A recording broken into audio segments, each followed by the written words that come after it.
"Just kill me fast," she said. The lonely soldier lifted her skirt and saw what they'd branded into her skin. The frontier was a graveyard of broken promises where justice wore a blindfold, and mercy came at the barrel of a gun. In the summer of 1873, Captain Samuel Cross thought he'd seen every cruelty the West could offer. He was wrong. The woman appeared at dawn like a ghost bleeding through the morning mist. Collapsed against the fort's gates, her dress torn, her spirit shattered. When she whispered those 4 terrible words, "Just kill me fast," Samuel knew he was staring into the face of something far worse than death. What he discovered beneath her torn clothing wasn't what you might think. It was a story written in scars, a testament to injustice that would haunt him forever. The brands burned into her flesh told a tale of corruption, betrayal, and a system that destroyed the innocent to protect the guilty. This is the story of Elena Marquez, the woman they tried to erase, and Samuel Cross, the soldier who refused to let her disappear. Some wounds run deeper than flesh.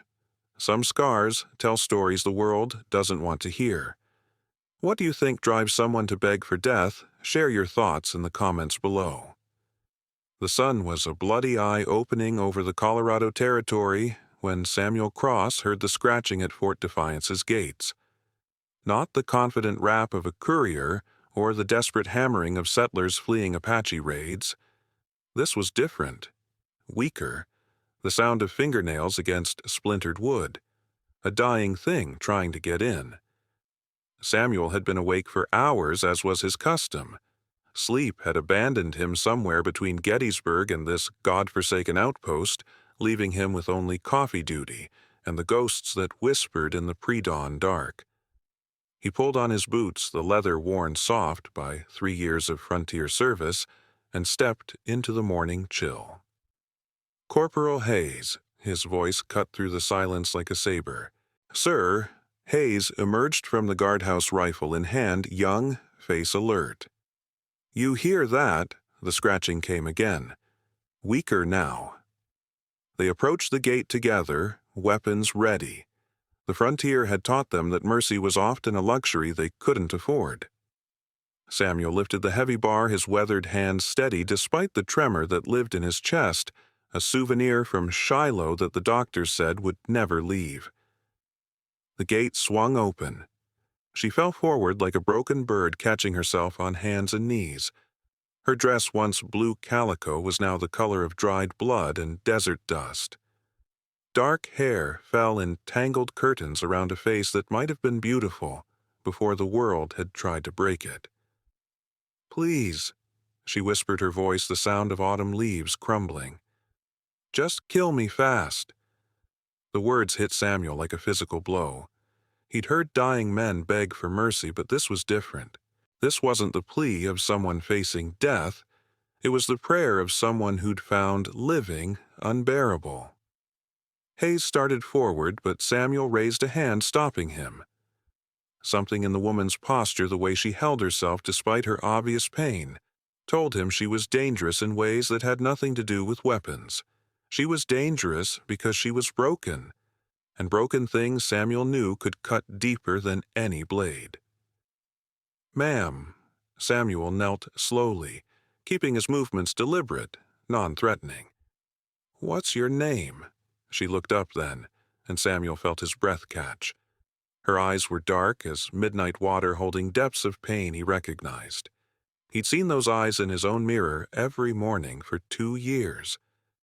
"Elena," she whispered. "Elena Marquez." The name meant nothing to him, but the fear in her voice meant everything. Someone had hunted this woman to the edge of existence, had driven her to his gates, begging for the mercy of a quick death. "Who did this to you?" She flinched as if the question itself was a blow. "You wouldn't believe me. No one ever believes us." Us. The word hung in the air like smoke from a funeral pyre. Samuel's quarters were Spartan, a soldier's refuge from the chaos of command. Elena sat on his narrow cot while he heated water over the small stove, her silence filling the room like fog. She hadn't spoken since he'd carried her inside, ignoring the questioning stares of his men. "This is going to sting," he said, approaching with a basin of warm water and clean cloth. The frontier had made him something of a field medic by necessity. Too many good men had died waiting for proper doctors. She didn't respond, just stared at the rough-hewn walls as if they held secrets written in a language only she could read. Elena. Her name felt strange on his tongue, too soft for this hard place. "I need to see where you're hurt." That's when she finally looked at him, and Samuel saw something flicker in her dark eyes. Not fear, she'd moved beyond that. This was resignation so complete, it was almost peaceful. "You want to see?" Her voice was barely a whisper. "Then look." She stood with the careful movements of someone intimate with pain, her hands moving to the torn fabric of her dress. Samuel started to turn away, a gentleman's instinct bred into him by a mother who died believing in propriety, but her voice stopped him. "No. Look. See what they made me." She lifted the hem of her skirt. Samuel had seen the aftermath of Apache raids, had walked battlefields where men lay opened like books written in blood. But nothing had prepared him for this. Burned into the pale skin of her thigh, angry and deliberate, were letters branded deep enough to last forever: D.W. Deserter's Wife. The brands were old enough to have healed, but fresh enough to tell their story. Someone had held this woman down and burned shame into her flesh with the methodical cruelty of men who believed themselves righteous. Samuel's hands clenched into fists. "Who?" "Colonel Morrison's tribunal." The words fell from her lips like stones into a deep well. "They said Miguel deserted. Said he ran from his duty, left his unit to die. Said I was contaminated by his cowardice." Samuel's blood went cold. Morrison. He knew that name had seen the man's work before. The colonel was a relic of the war, a man who'd learned to love the taste of absolute power and couldn't stomach peace. When Samuel's voice was rough as sandpaper, 6 months ago, Fort Collins. They executed Miguel at dawn and branded me at noon. Said I was a warning to other wives, a reminder of what happens when soldiers forget their duty. The room seemed to shrink around them. Samuel sank into his chair, the weight of recognition crushing down on him like a collapsed mineshaft. "Miguel Marquez," he whispered, 5th Colorado Infantry. Elena's head snapped up, hope and terror warring in her expression. "You knew him." Samuel closed his eyes, remembering. A young private with steady hands and nervous eyes, court-martialed for abandoning his post during an Apache attack. Samuel had been the only voice of dissent in that tribunal, the only one who'd questioned the evidence. "I tried to stop it," he said, the words tasting like ashes. "Your husband, Miguel, he wasn't a deserter, Elena. He was a hero." The silence that followed Samuel's words was the kind that precedes earthquakes, heavy, expectant, dangerous. Elena's face went through a dozen emotions, in as many seconds disbelief, hope, rage, and finally a grief so profound it seemed to hollow her out from within. Hero. The word escaped her like a sob. They said he was a coward. They said he ran when his men needed him most. Samuel stood pacing to the small window that looked out over the parade ground. The morning sun was climbing higher, but the light felt thin and inadequate against the darkness of what he had to tell her. The official report said Miguel abandoned his post during an Apache raid on a supply convoy. 3 men died while he was allegedly hiding in the rocks. Samuel's voice was clinical, detached, the tone of a man reading his own death sentence. "But I was there, Elena. I saw what really happened." She was on her feet, now moving toward him with the desperate hunger of someone dying of thirst who'd just glimpsed water. "Tell me." Miguel didn't abandon his post. He saw Apache flanking the convoy from the north, a war party the scouts had missed. He left his position because he was trying to warn the column. Samuel turned to face her, seeing his own guilt reflected in her dark eyes. He saved those men.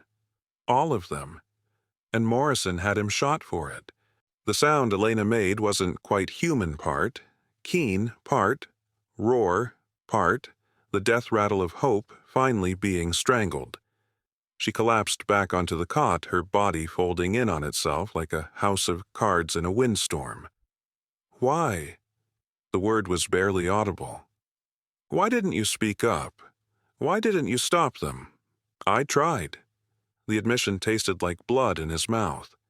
I was the dissenting vote in the tribunal. But Morrison had his reasons for wanting Miguel dead, and my word alone wasn't enough to save him. Samuel knelt beside her, his soldier's instincts warring with something deeper, more dangerous. Miguel had seen something he shouldn't have. Morrison was selling army supplies to Confederate sympathizers using the Apache raids as cover. Miguel stumbled across a meeting, saw faces he recognized. Elena looked up, her tear-streaked face a map of devastation. He tried to tell me something the night before they took him. Said he'd seen ghosts wearing blue uniforms. Morrison couldn't risk a court-martial bringing those details to light. So he manufactured evidence, bought testimony, and turned a hero into a scapegoat. Samuel's voice was hollow as a drum.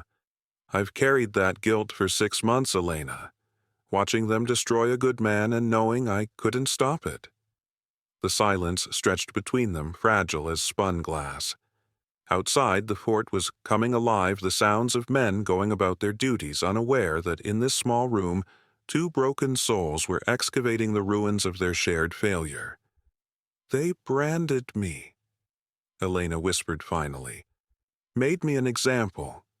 Drove me from town to town until I had nowhere left to run. Samuel reached out his fingers, hovering inches from her scarred flesh, not quite touching but close enough to feel the heat of old pain. Those marks don't define you, Elena. They define the men who put them there. Do they? Her laugh was bitter as winter wind. Every person who sees them knows what I am. A deserter's wife. A woman marked by shame. No? Samuel's voice carried the weight of command, the authority that had held men together in the chaos of battle. You're a woman who survived, who carried the truth when everyone else chose lies. That's not shame, Elena. That's courage. She looked at him, then really looked, and Samuel felt something shift between them, a recognition deeper than words, older than the war that had scarred them both. 3 days passed like a fever dream. Elena remained in Samuel's quarters while he wrestled with Regulation's conscience and the growing certainty that harboring her was both the right thing to do and a decision that could destroy them both. The fort's physician, Dr. McKenna, had examined her wounds with professional detachment and personal outrage. Whoever did this should be horsewhipped, he'd muttered, cleaning the infected brands with carbolic acid while Elena bit down on a leather strap to keep from screaming. This kind of marking, it's deliberate cruelty dressed up as justice. Samuel had stood guard during the examination, his back to the proceedings, but his ears burning with every sound of Elena's suppressed pain. When it was over, McKenna had pulled him aside. She's stronger than she looks, Captain. But those brands, they'll never fully heal. The scarring is too deep, and I suspect they were deliberately infected to make them worse. The doctor's Irish accent thickened with anger. This was meant to be permanent punishment. Now, watching Elena sleep fitfully on his cot, while he dozed in his chair, Samuel found himself studying the curve of her face in the lamplight. The bruises were fading, revealing the sharp beauty that suffering had tried to steal. She was perhaps 25, young enough to rebuild a life if given the chance. If the world would let her. A soft knock interrupted his brooding. Come. Corporal Hayes entered, his young face troubled. Sir, there's a courier here. Says he has urgent dispatches from Fort Collins. Samuel felt ice form in his veins. Did he say who sent him? Colonel Morrison, sir. Elena's eyes snapped open at the name, her body going rigid with the alertness of prey sensing a predator. She sat up slowly, her dark gaze finding Samuel's. "He's found me," she whispered. Samuel stood, his hand instinctively moving to his sidearm. "Hayes, tell the courier I'll be with him shortly, and double the guard rotation." "Sir." "Just do it, Corporal." When Hayes left, Elena rose from the cot with the careful movements of someone who'd learned to expect violence. "I have to go. If Morrison knows I'm here, you're not going anywhere." Samuel's voice carried the finality of a judge's gavel. "This is my Fort Elena, my command. Morrison has no authority here. You don't understand." Her voice cracked like thin ice. "He'll destroy you to get to me. He's done it before anyone who questions him, anyone who stands in his way. He'll find a reason to court-martial you, have you shot for harboring a fugitive." Samuel moved to his desk, opening a locked drawer and withdrawing a leather portfolio. Inside were copies of reports, testimonies, correspondence, 2 years' worth of careful documentation. "Let him try." He looked up, meeting her frightened gaze with something that might have been a smile. "I've been building a case against Morrison since your husband's execution. Every suspicious death, every convenient court-martial, every supply wagon that went missing. I just needed someone brave enough to testify." Elena stared at the documents as if they were salvation, written in ink and paper. "You want me to testify against him. I want you to help me finish what Miguel started." Samuel's voice was quiet but implacable as stone.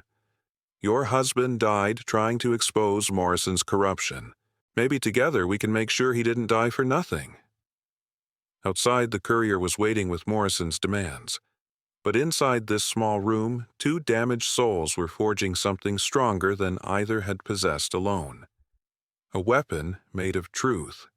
The courier's message was brief and brutal. "Return the woman Elena Marquez immediately for completion of military justice. Failure to comply will result in charges of harboring a fugitive and conduct unbecoming an officer." Samuel read it twice, his jaw tightening with each word. Morrison's arrogance was breathtaking. He'd signed his own confession, admitting in writing that Elena was being pursued for military justice, despite being a civilian with no legal obligation to submit to army authority. "What does it say?" Elena stood by the window, her silhouette framed against the afternoon light like a woman waiting for execution. "It says Morrison is desperate." Samuel folded the message, carefully filing it with his growing collection of evidence. "He's overplayed his hand, Elena. This proves he's been using military authority to pursue personal vendettas." A commotion in the courtyard drew their attention. Through the window they could see a column of soldiers approaching. Not the single courier they'd expected, but a full patrol flying Morrison's colors. 20 men, Samuel counted grimly. He's not taking any chances. Elena moved away from the window, her face pale but resolute. "I won't let you sacrifice yourself for me, Samuel. I'll go with them." "Like hell you will." The vehemence in his voice surprised them both. Samuel had always prided himself on his professional detachment, his ability to see situations clearly without emotional interference. But looking at Elena now, this woman who'd survived unimaginable cruelty, yet still possessed the courage to protect others, he realized his detachment had been thoroughly compromised. Somewhere in the past 3 days he'd stopped seeing her as a duty and started seeing her as something far more dangerous, as someone worth fighting for. "Captain Cross." The voice from the courtyard was amplified by military authority and personal malice. Colonel Morrison himself had come calling. Samuel straightened his uniform, checked his sidearm, and opened the door. Elena started to follow, but he stopped her with a gentle hand on her arm. "Stay here. Whatever happens, don't come out until I call for you." She caught his hand, her fingers surprisingly strong. "Samuel, if something happens to you, it won't. He squeezed her hand once, then stepped out into the afternoon sun to face the man who'd made both their lives a study in systematic cruelty. Morrison waited in the center of the parade ground, his patrol arrayed behind him in perfect formation. He was a big man running to fat, his uniform immaculate, despite the hard ride from Fort Collins. His eyes, small and predatory, swept the fort's buildings with proprietary interest. "Colonel Morrison." Samuel's salute was correct but minimal. "To what do I owe the pleasure? You know damned well why I'm here, Cross." Morrison's voice carried the particular authority of a man accustomed to absolute obedience. "Where is she?" "I'm afraid I don't know what you mean, sir." Morrison's smile was the expression a wolf might wear while contemplating a wounded deer. "The Mexican woman. Elena Marquez. My sources confirm she was seen approaching your fort 3 days ago. And what interest would the Army have in a civilian woman, Colonel?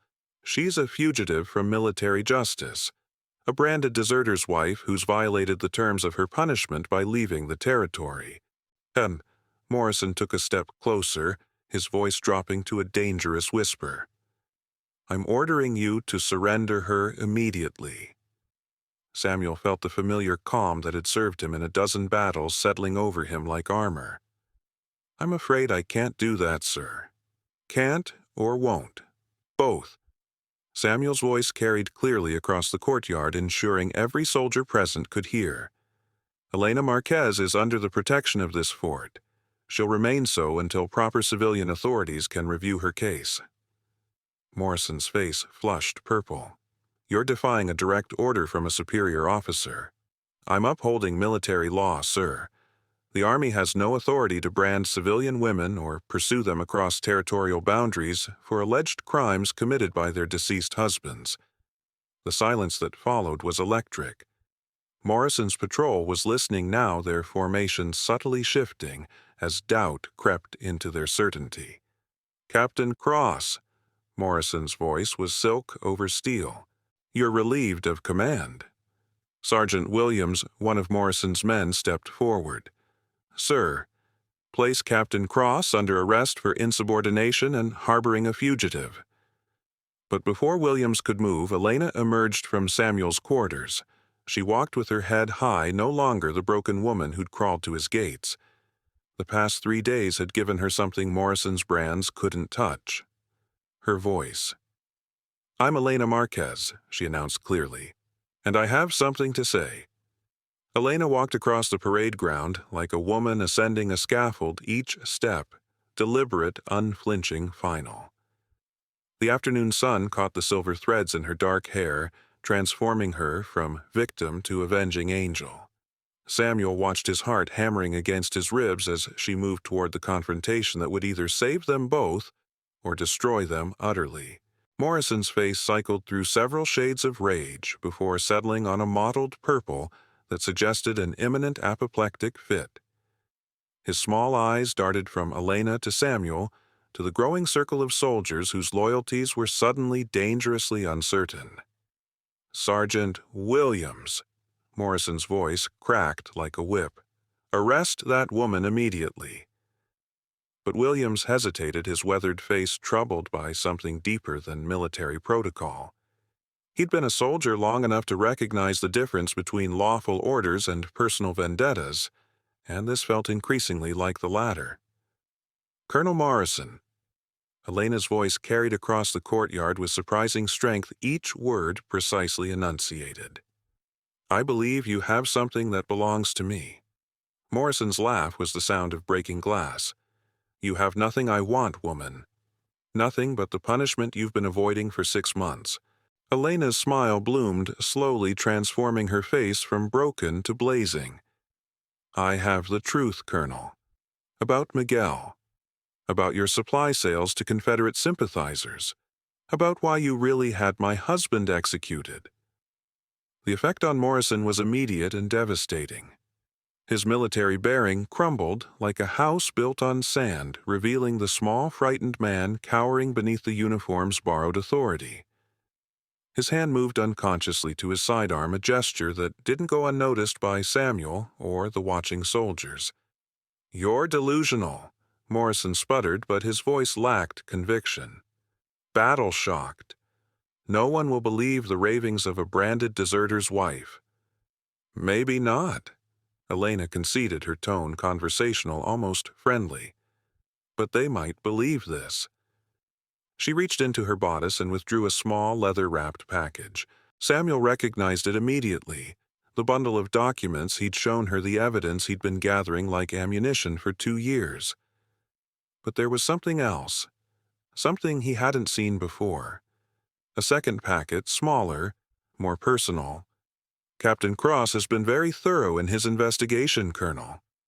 Elena's voice carried the authority of a prosecutor addressing a jury.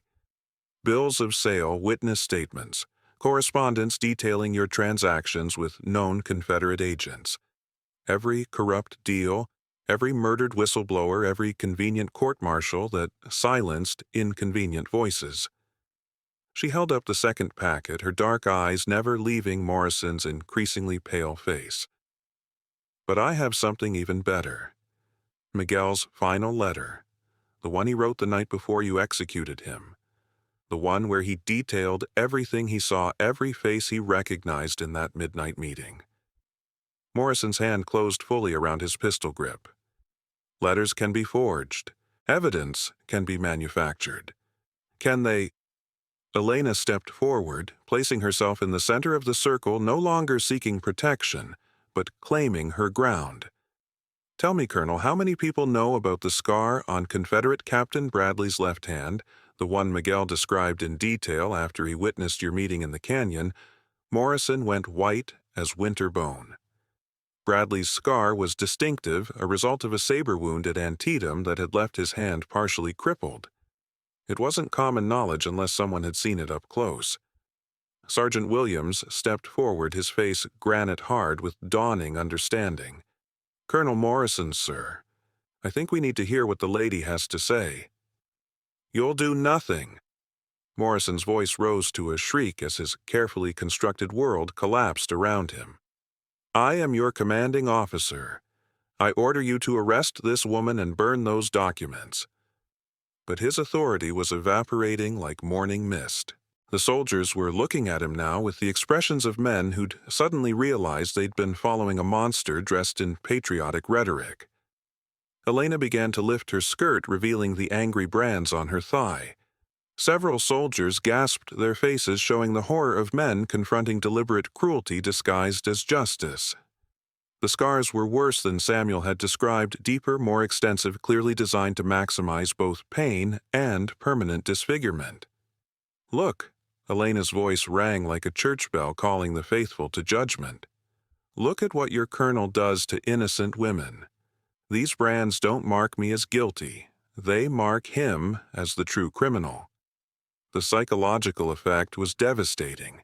Morrison's carefully maintained facade of righteous authority crumbled completely as his men saw him for what he truly was: not a dispenser of military justice, but a petty tyrant drunk on his own power and willing to torture civilians to protect his secrets.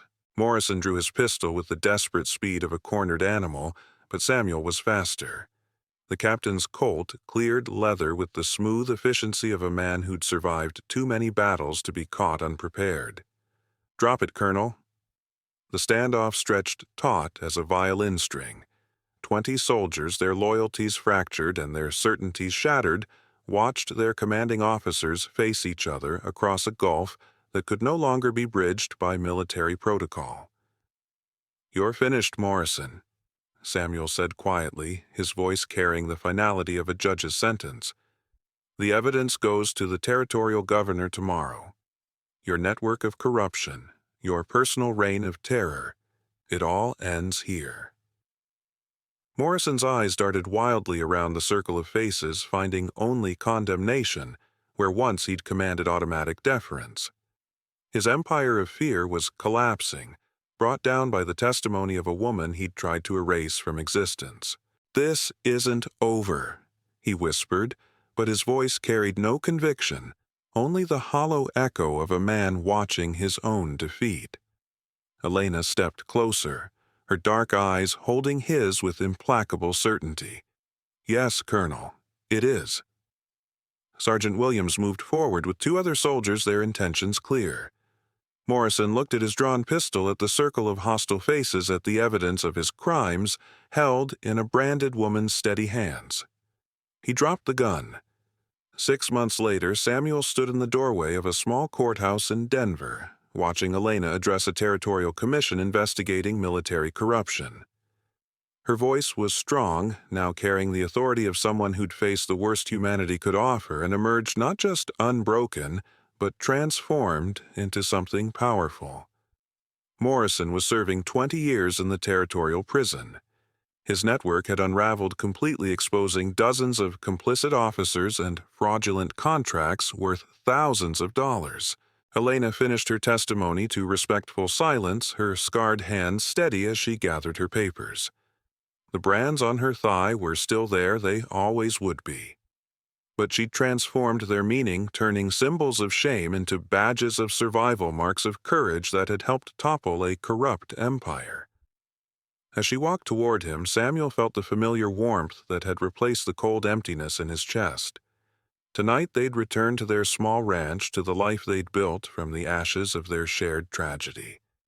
Elena's story proved that our scars don't define us, we define them.